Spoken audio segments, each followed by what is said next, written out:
Moto ulioliwekea kanisa la Ufufuo na Uzima hautaliangamiza kwa jina la Yesu.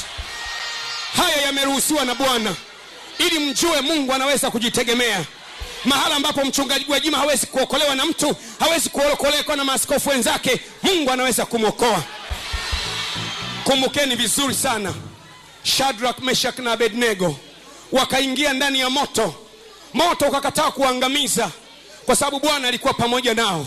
Ndivyo walivyofanya wale ambao hatuwajui, wakaingiza kanisa la Ufufuo na Uzima ndani ya moto ili kwamba moto uliangamize kanisa la Ufufuo na Uzima. Moto umekataa kuliangamiza kanisa la Ufufuo na Uzima. Tunatoka ndani ya moto ule, hatuna harufu ya moto.